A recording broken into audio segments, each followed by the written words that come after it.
342 years ago, in 1681, the town of Westchester didn't exist. In fact, the Chester County government didn't exist. Instead, the European inhabitants in this geographic region mainly settled along the banks of the Delaware River in an area called Upland, the site of the present-day city of Chester. For decades, locals regularly met at Upland to attend court. Here, the local inhabitants gathered to administer justice, settle civil disputes, and discuss the needs of the community, like laying out roads and erecting bridges. The origins of this judicial institution, known as the Court of Upland, dated all the way back to the 1640s, during the period of Swedish colonial rule. While the colonial European powers in this region changed from the Swedes to the Dutch to the English, this institution remained consistent at a local level. The physical location of the Court of Upland frequently changed, but by 1677, local authorities constructed a new blockhouse in Upland called the House of Defense. It is here where the origins of the Chester County government first took root.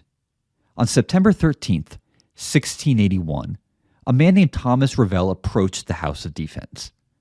As he got closer, Revell likely heard a mixture of Swedish, Dutch, English, and maybe even some Algonquin being spoken, as a diverse gathering of local inhabitants assembled for what proved to be a historic session of the Court of Upland. The Court of Upland was not new, yet Revell was one of many new court officials presiding that day.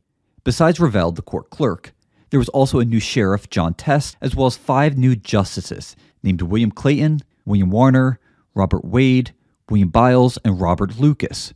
All of these men were English Quakers who had just recently been appointed to serve in this brand new colony called Pennsylvania. Since the last court session adjourned back in June, a man named William Markham arrived in Upland and announced news of William Penn's royal charter from the king. Because Penn had significant business to conduct back in England, he commissioned his older cousin, William Markham, to temporarily serve as the governor of Pennsylvania. One of the first things Markham did was he obtained a letter from the Duke of York's authorities asking Upland residents to respect Penn's charter as well as Markham's commission. The previous court clerk, Ephraim Herman, copied this letter into the old Upland court docket, which marked the official end to the Duke of York's authority over this region along the Delaware.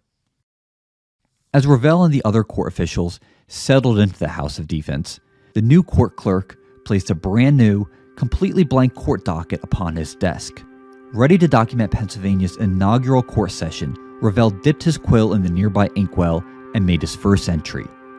Unbeknownst to him, Thomas Revell was about to make the very first entry in the oldest record still preserved at the Chester County Archives, more than 340 years later.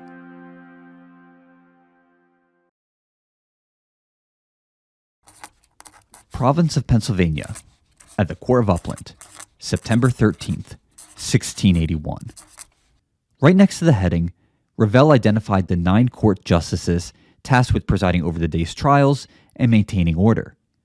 In addition to the 5 English newcomers, there was also Otto Ernest Cock, Lacey Cock, Andrew Bankson, and Swan Swanson.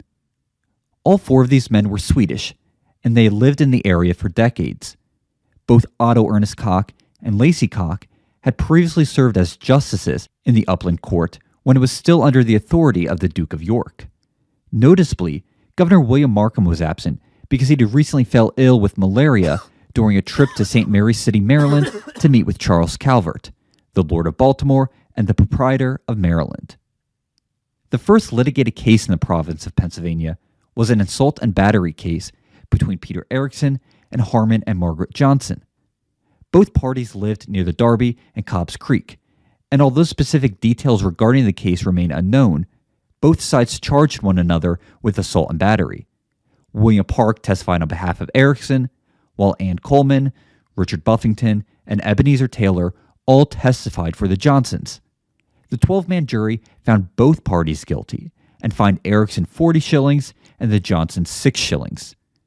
Erickson's business with the court continued, as he also sued Henry Coleman, whose wife Ann Coleman testified against him in the Johnson assault case, as well as suing Morton Mortensen. A total of 9 cases were tried before the court that day, ranging from assault to debt. In a debt case between Lawrence Heading and Ebenezer Taylor, the court ruled in favor of the plaintiff Heading and ordered Taylor submit a payment of 62 Dutch guilders, highlighting the enduring influence of the Dutch in this area. Now, an additional 16 cases were withdrawn either because the parties privately resolved the matter or because someone was absent. Now, a particularly dramatic moment occurred when Lacey Cock, one of the court's 9 justices, spoke out against an apparent rumor circulating in the community.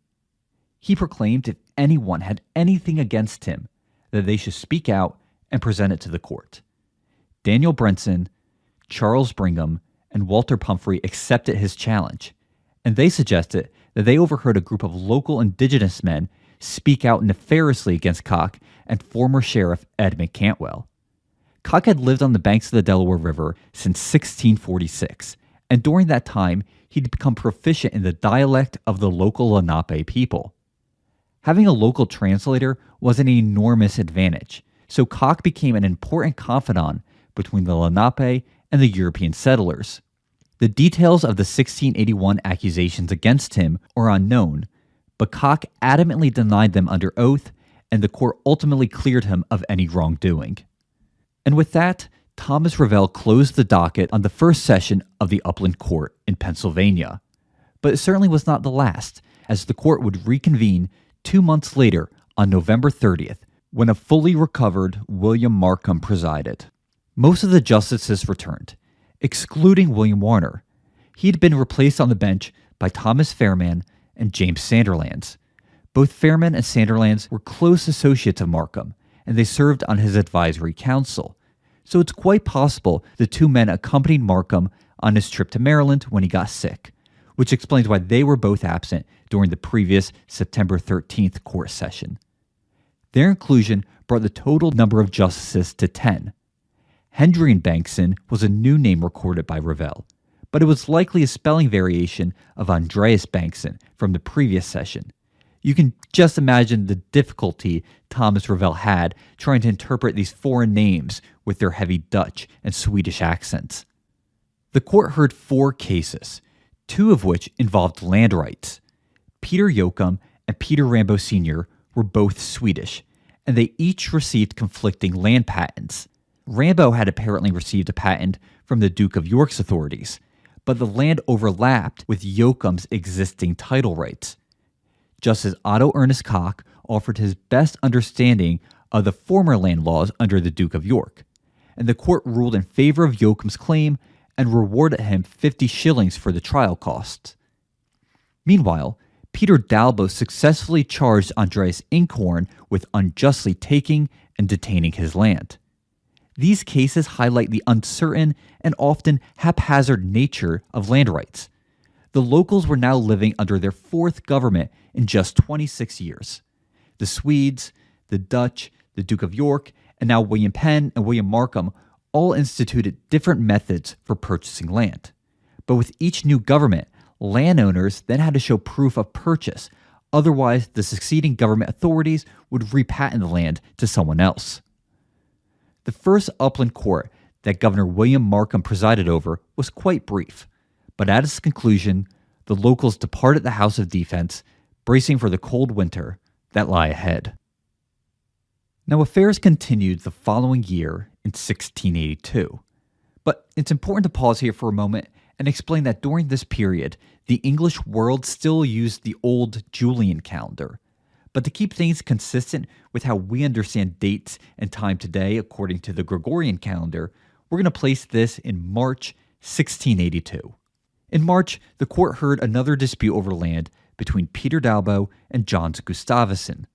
Witness Lacey Cock insisted he sold the land to the plaintiff and that this exact dispute had already been brought before the court under the Duke of York's authorities.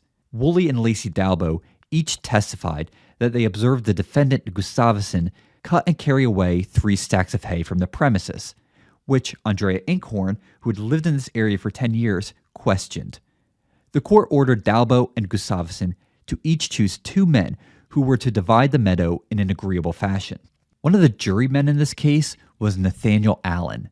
Allen arrived in the colony earlier in December 1681, along with John Beezer and William Penn's other cousin, William Crispin, who tragically died en route to Pennsylvania. The men were all tasked with purchasing enough land from the locals to support the proprietors' ambitious plans for a green country town. That, of course, would eventually become the provincial capital of Philadelphia. Henry Reynolds, who had up until this point served on various juries, was asked to answer for his selling strong liquors by small measure in his house, contrary to the governor and the council's order. Upon his submission to the court, the charge was dropped. There was also a dramatic trial which involved a stolen pig. Richard Noble, Peter Rambo Jr., and Lawrence Lawrenson accused John Anderson of pig theft. According to Richard Noble's testimony, several men found pieces of burnt pork around Anderson's home, including in an outbuilding, exactly where a native man informed them it would be. When local officers approached Anderson about the matter, he lashed out with threatening words, which might have led to his arrest, considering he was referred to as the prisoner. After lengthy comments about possible bullets in the pig and whether the pig's head had been left by the river, the jury found Anderson not guilty, and the court discharged him from prison. The March 1682 session concluded with the nomination and election of 9 men to serve as overseers for the highways in their respective precincts. Notice in 1682, the court described the precincts with waterways and local landowners, not specific townships. William Clayton presided over the next court in June because Governor William Markham returned to Maryland to chat about the border between Maryland and Pennsylvania with Charles Calvert. At least, that was the plan, but Markham, he was a no-show. This obviously angered Lord Baltimore, who now looked upon his Pennsylvania counterpart with contempt, planting the seeds to one of the most notorious border disputes in American history. Sheriff John Test, Justices Lacey Cock, James Sanderlands, and Peter Yoakum all introduced debt suits against 25-year-old Lacey Dalbo. Dalbo failed to appear in court, however, so the court ruled against him and ordered that he pay a whopping 1,012 Dutch guilders. Also because of his absence, Dalbo's own suit against Andreas Inkhorn was dropped.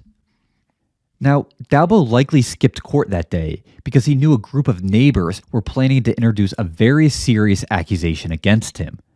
Rainier Peterson, Anneke his wife, and Andreas Peterson offered sworn testimony that they witnessed Dalbo perform a very heinous crime against the sheep. This case was so graphic, in fact, that when the Colonial Society of Pennsylvania transcribed this court docket in 1910, they censored the details about this case from their version.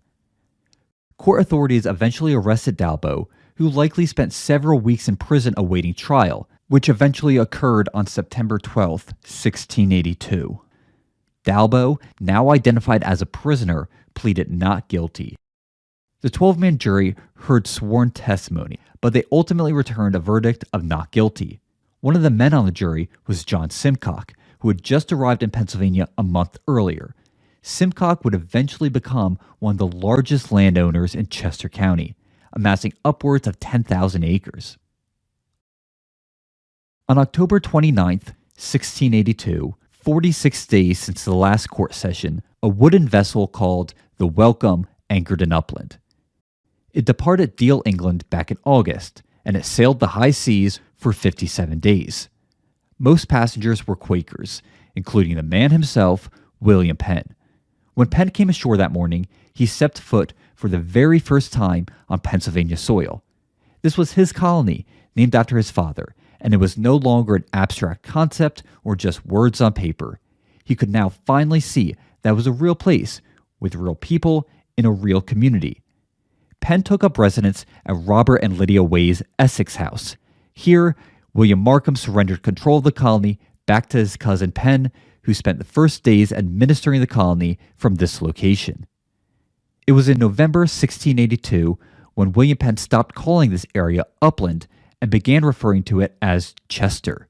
He likely thought Upland sounded too foreign, and to shake the area from its Swedish and Dutch past, Penn opted for a more suitable English name. During that same month, Penn divided his massive colony into 3 counties for more efficient administration. These 3 new counties, Philadelphia, Bucks, and Chester, now each had separate sheriffs, separate prisons, separate courts, and separate court dockets. On February 14th, 1683, Thomas Revell returned to the House of Defense for the first court session since William Penn's arrival. He opened the court docket to make a new entry. This time, however, the court clerk did not write "the court at Upland" like he had done 5 times before. Instead, he penned the words, "at the court held at Chester for the county of Chester." Despite the new name, business continued as usual. Well, for the most part anyway. The court was particularly empty that day. Richard Damon was not present to answer the charges against him brought by John Martin. Neither Jacob Farbrushes nor Peter Erickson were present to try their case amongst themselves. Nor was Lawrence Carolus there to defend himself against the accusations of unlawfully marrying George Thompson and Miriam Short. It's difficult to know exactly what was going on, but it's quite possible bad weather kept many locals from attending court that day. In perhaps what was the first documented snow day in Chester County history, Thomas Revell noted the court was adjourned 2 weeks until February 27th, at which point everyone returned to try the various court cases still pending. More than 16 minutes into this video, and we're only on page 9 of a 240-page court docket. And this court docket is only a single record in the Chester County Archives, which houses more than 3,500 cubic feet of historic government records. For 340 years, the Chester County government has been generating a paper trail of information, and that paper trail offers a unique window into the past. We say unique because where else are you going to learn about everyday people like Peter Erickson, Ann Coleman, Henry Reynolds, or Lacey Dalbo?